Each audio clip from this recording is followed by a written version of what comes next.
औज़ुबिल्लाहिमिनश्शैतानिर्रजीम बिस्मिल्लाहिर्रहमानिर्रहीम। अस्सलाम वालेकुम माय डियर स्टूडेंट्स, उम्मीद करता हूँ आप लोग खैरियत से होंगे। वेलकम करता हूँ वाइट साइड एकेडमी के एक और ज़बरदस्त लेक्चर के साथ। तो अगर अभी तक आपने चैनल को सब्सक्राइब नहीं किया तो सब्सक्राइब कर दीजिएगा और अपने दोस्तों के साथ भी शेयर कर दीजिएगा।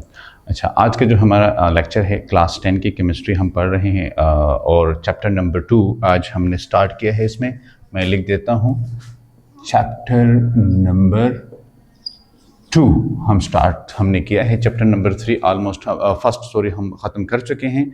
चैप्टर नंबर 2 में एसिड्स और बेसिस हैं। तो इसकी थेरीज क्या है, ठीक है, मतलब आर्हीनियस कंसेप्ट है, लीविस कंसेप्ट है, लोरी ब्रांस्टन कंसेप्ट है। उस पर जाने से पहले हम थोड़ा बहुत एसिड बेस के हवाले से जानने की कोशिश करते कि एसिड और बेसिस होते क्या है। देखिए, ज़्यादातर आपने एक वर्ड सुना होगा एसिड्स का, लेकिन क्या आपको पता है कि आपने दो तरह से इसको मतलब ये कि एक्सप्लेन करना है। एक तो ये है कि जो डेली लाइफ हम बात करते हैं, डेली लाइफ में आप एसिड और बेस को कैसे मतलब कैटेगराइज करेंगे। अगर घर में कोई आपके सामने रख देता है कि ये एसिड्स है या ये बेसिस है, इसमें आप डिफ्रेंशिएट करें। मतलब कोई फ्रूट्स रख देता है, कोई ड्रिंक्स वगैरह रख देता है, या कोई मतलब बर्तन धोने की कोई चीज़ सामने रख देते हैं, या साथ में हम अगर कहें कि वॉशरूम वगैरह क्लीनिंग की, या जो नालियाँ होती है ड्रेन्स वगैरह उसके क्लीनिंग के लिए कोई चीज़ सामने रख लो, आपसे कहे कि इसमें आप एसिड और बेसिस बताएं। या अगर आपसे कोई पूछे कि यार मुझे तो बहुत ज़्यादा स्टमक बर्निंग होती है, एसिडिटी होती है, क्यों होती है और ये किस वजह से होती है और इसका सोल्यूशन क्या है, तो बीइंग अ केमिस्ट आपको ये आंसर आना चाहिए। तो इंशाल्लाह आज पढ़ के आपको ये आंसर फिर आ जाएगा कि ये क्या होते हैं। सबसे पहले हम बात करते हैं एसिड्स की। तो एसिड्स भी आपको कह सकता है कोई कि क्या है, ये कहते कि भाई इसमें मुझे डिफ्रेंशिएट करके सोर टेस्ट वाले, जिसको हम वो खट्टा कहते हैं, वो टेस्ट वाली चीज़ें इसमें क्या होती हैं, जिसको हम खट्टा कहते हैं। जिस तरह हम लेमन को लेते हैं खट्टा, तो वो चीज़ें क्या है हमारे पास। तो सबसे पहले एसिड्स का जो मेन वर्ड है वो है हमारे पास सोर टेस्ट, ठीक है। अब ये सोर टेस्ट क्यों होता है? ये सोर टेस्ट बेसिकली अगर आपसे कोई पूछे कि भाई आपने अब तक केमिस्ट्री पढ़ रहे हो तो आपको बताएंगे ये सोर टेस्ट क्यों होता है, तो आपके पास आंसर होना चाहिए कि सिट्रिक एसिड की मौजूदगी सोर टेस्ट को जन्म देती है। क्या? Citric acid, citric acid. तो फिर अगर आपसे कोई पूछे कि भाई आपने तो सिट्रिक एसिड लिख लिया है, अब सिट्रिक एसिड का फार्मूला भी बताएं, क्योंकि सिट्रिक एसिड तो कोई भी कह सकता है। आप केमिस्ट्री पढ़ते हो तो आपको तो फार्मूला भी आना चाहिए। तो आप कह देना कि C6H8O7, C6H8O7 मतलब ये कि 6 कार्बन 8 हाइड्रोजन एंड 7 ऑक्सीजन इसमें मौजूद है। ये हमारे पास है सिट्रिक एसिड, ठीक है। इसकी वजह से जो एसिड का जो सोर टेस्ट होता है वो इसकी वजह से होता है। फिर आपके सामने उन्होंने मतलब मुख्तलिफ चीज़ें रख दी। मुख्तलिफ चीज़ों में क्या है? मुख्तलिफ चीज़ों में उन्होंने लेट सपोज लेमन रखा, ग्रेप्स फ्रूट्स रखे, ऑरिजिन्स रखे, कॉन्सेंट्रेटेड जो ड्रिंक्स होते हैं या जिसको हम कार्बोनेटेड ड्रिंक कहते हैं वो। तो देखिए, डेली लाइफ में हमारे पास, डेली लाइफ में देखें, डेली लाइफ में अब हमारे पास ऑरेंजेस हैं, ठीक है, हमारे पास क्या है? लेमन है, और साथ में उन्होंने क्या किया? यस, ग्रेप्स फ्रूट,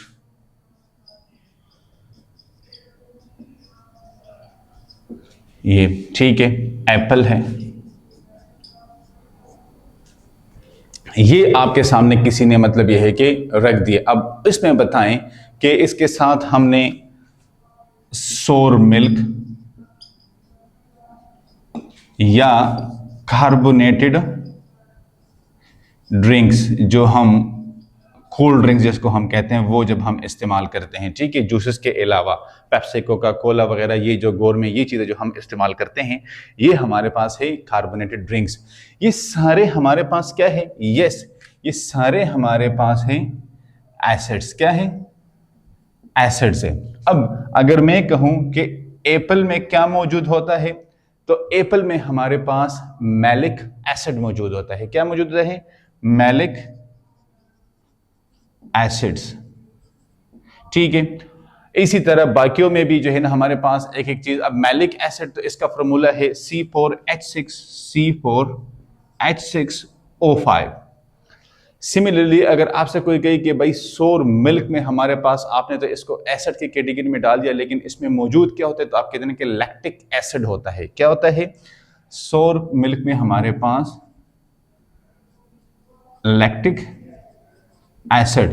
तो लैक्टिक एसिड का फॉर्मूला क्या है? C3H6O3। C3H6O3 ये इसका लैक्टिक एसिड का फॉर्मूला है।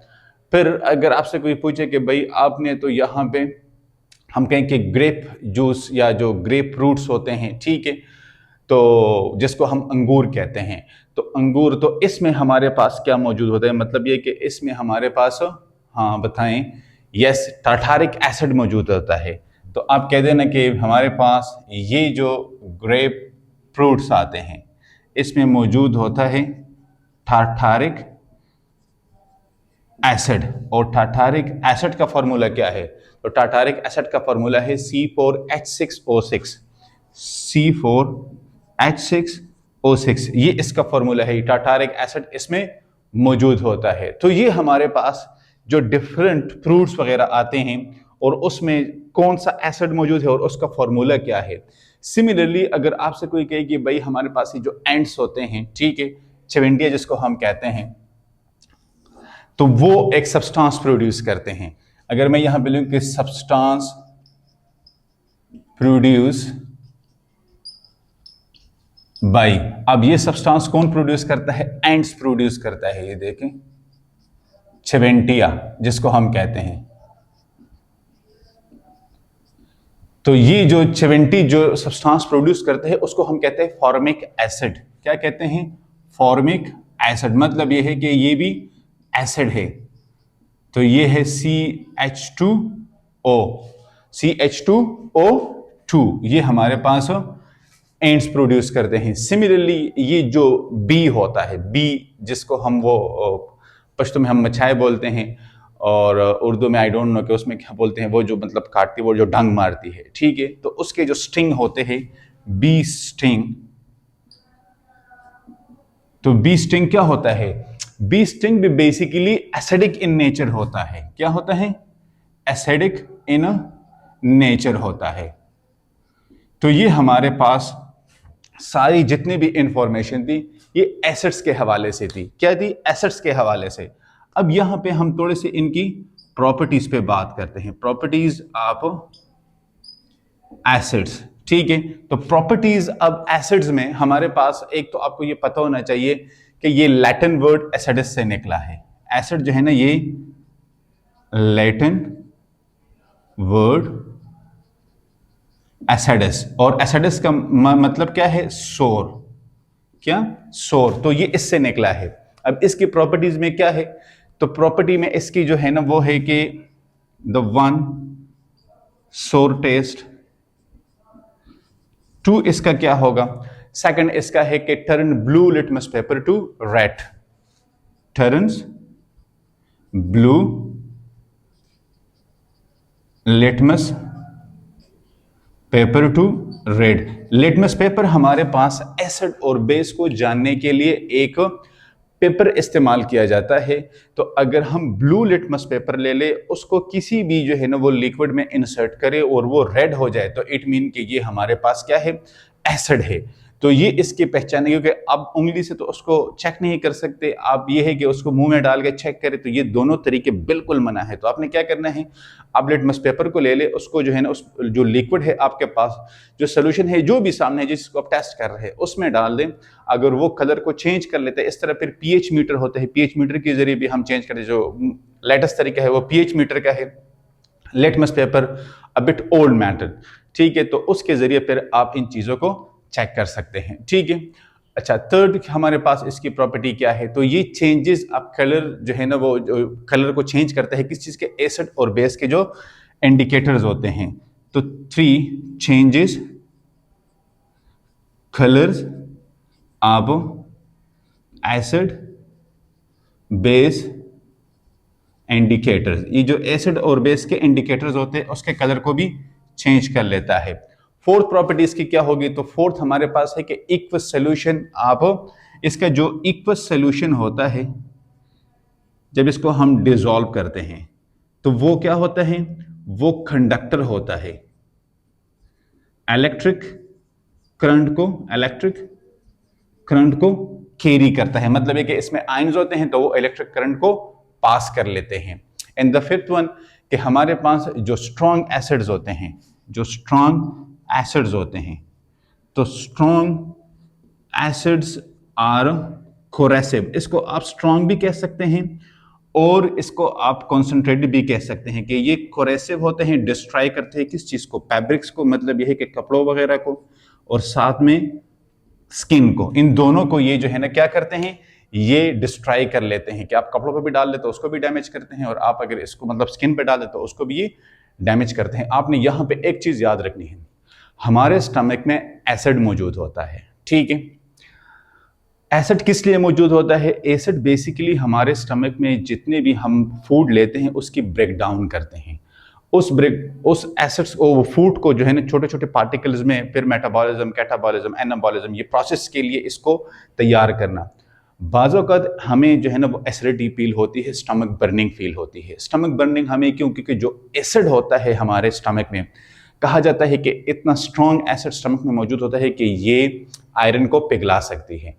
तो जब वो थोड़ी सी भी उसकी कॉन्सेंट्रेशन ज़्यादा हो जाती है, जब हम एसिडिक फूड लेते हैं, ठीक है, तो फिर हमें स्टमक बर्निंग फील होती है। उसके लिए फिर हम क्या करते हैं, हम बेस लेते हैं। जब हम बेस ले लेते हैं, जो मेडिसिन होती है स्टमक बर्निंग की, ठीक है, तो वो जब हम लेते हैं, जो कॉमनली ओमेप्राजोल और ये राइजिक वगैरह ये चीज़ें हैं, तो जब वो लेते तो एसिड बेस का रिएक्शन होता है और वो सॉल्ट बनाते हैं, तो हमारे जो स्टमक बर्निंग है वो ख़त्म हो जाती है एक तरह से। या हम जब मिल्क लेते हैं, फ्रेश मिल्क लेते हैं, उससे भी वो कुछ हद तक कंट्रोल हो जाती है। या baking soda is the most powerful base, तो उससे ये कंट्रोल हो जाती है।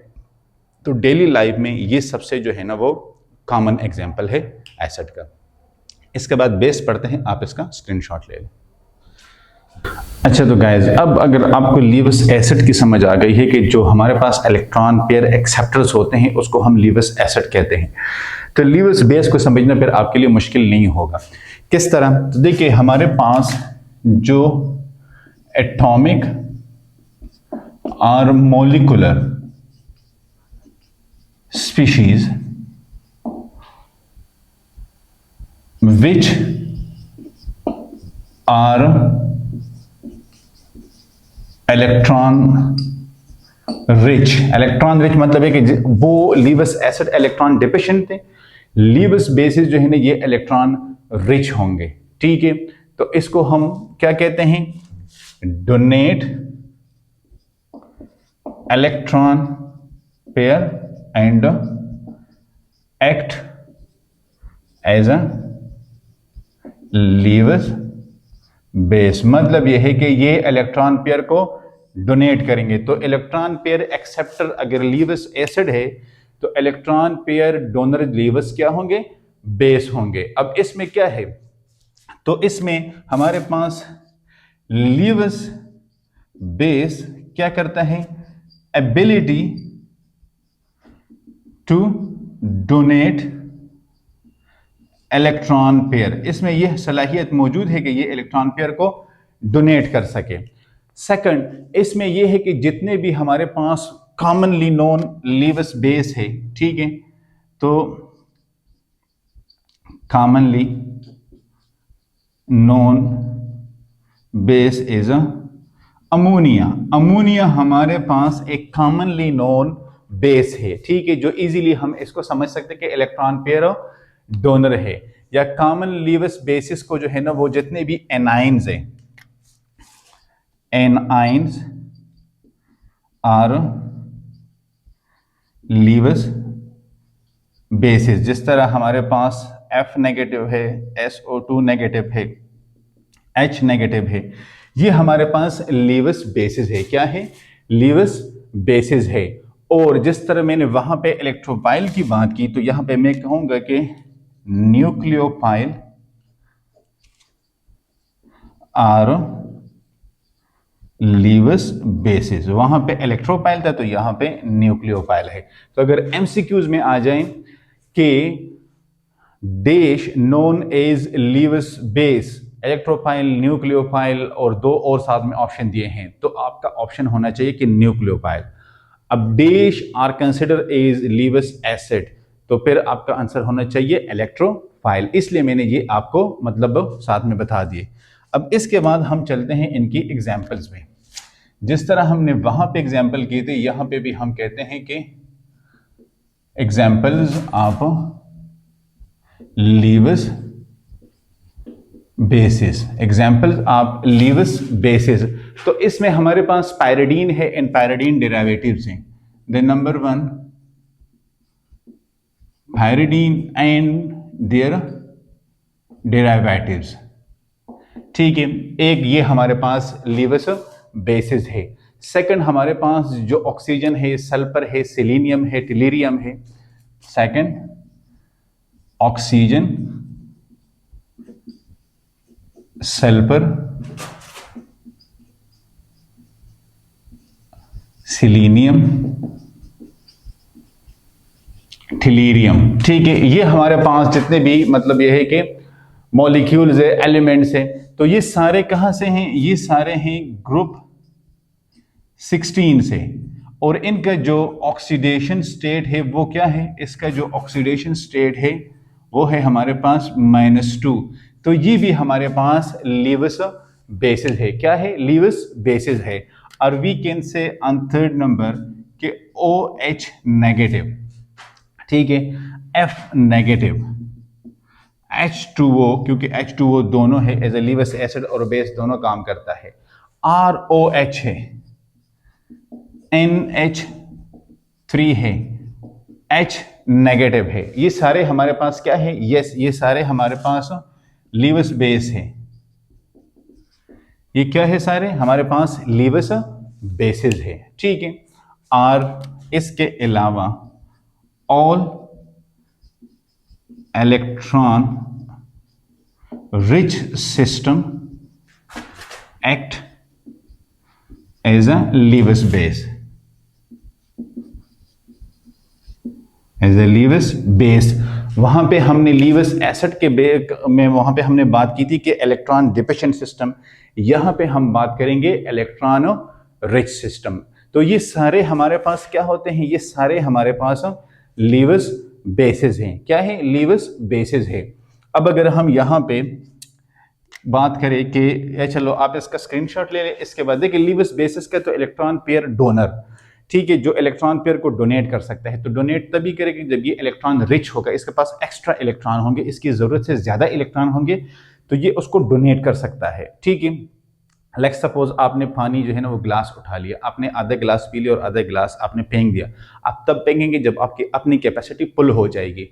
अब अगर आपको प्यास लगी है तो आधा गिलास पी के आप पानी को मतलब ये है कि इस तरह फेंक देंगे? No, never, it would never happen.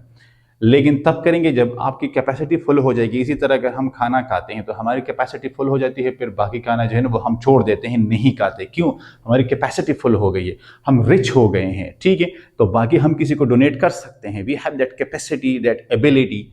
तो वो तब होता है जब आपकी अपनी कैपेसिटी, अपनी जरूरत आपकी पूरी हो जाती है। इसी तरह जो है ना जब इनकी अपनी जरूरत पूरी हो जाती है तो ये इलेक्ट्रॉन पेयर को डोनेट कर सकता है। अगर नहीं हुई होती तो ये पेयर नहीं कर सकते, इसलिए हम इसको इलेक्ट्रॉन रिच सिस्टम भी कहते हैं। और जितने भी न्यूक्लियोफाइल है, न्यूक्लियस लविंग है, वो सारे हमारे पास यस लीवस बेसिस है। तो इसका आप स्क्रीनशॉट ले लें, इसके बाद मैं आपको केमिकल रिएक्शंस करवाता हूं।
अच्छा, अब देखिए chemical reaction of Lewis acid और बेसिस के इसके केमिकल रिएक्शन कौन से हैं। तो पहला रिएक्शन हम वाटर का करवाते हैं, द फर्स्ट वन, ठीक है, कि हमारे पास H आयन प्लस H2O, तो किस तरह रिएक्शन होता है। तो ये आ गया है H प्लस प्लस, ये आ गया है ऑक्सीजन, ठीक है। जब ये रिएक्शन करते हैं तो ये क्या बना के देते हैं, ये हमें बना के देते हैं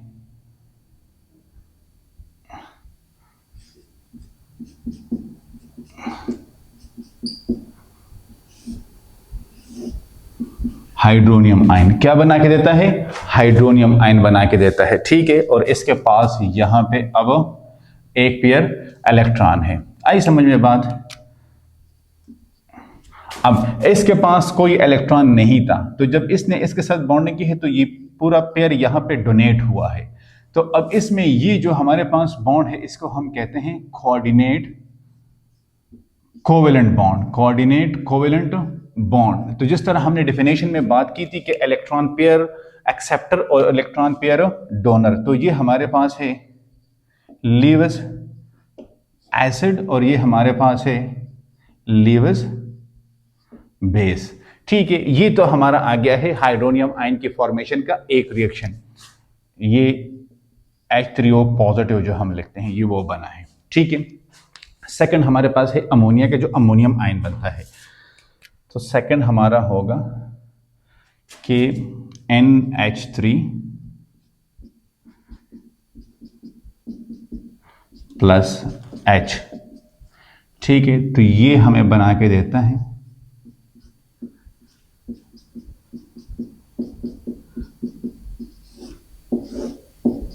अमोनियम आयन NH4 पॉजिटिव। क्या, NH4 पॉजिटिव, ये हमें बना के देता है, ठीक है। अब यहां पे भी ये क्या है, ये एज ए लीविस बेस आया है और ये एज ए लीविस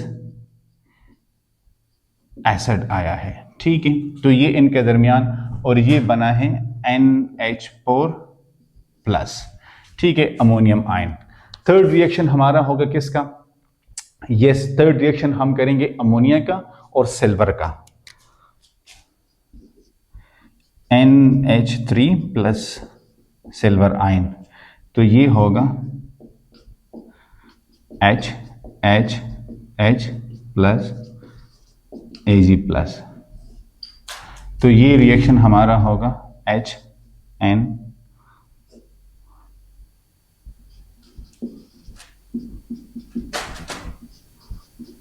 ये लाइक सैंडविच होता है सिल्वर यहां पे, और होल पे प्लस चार्ज आ जाएगा, होल पे प्लस चार्ज आ जाएगा, ठीक है।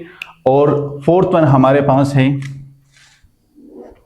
BF3 का। अब BF3 किसके साथ रिएक्शन करता है, तो BF3 रिएक्शन करता है यस प्लस F नेगेटिव, इसके साथ रिएक्शन होता है। तो यहां पे हम लिख लेंगे कि BF3 फ्लोरीन फ्लोरीन एंड ये भी फ्लोरीन है, ठीक है। 3 फ्लोरीन इसके आ गए। अब एक एक फ्लोरीन के साथ कितने इलेक्ट्रॉन हैं, 6 इलेक्ट्रॉन है। और प्लस यहां पे हम लिख देते हैं F नेगेटिव। तो अगर F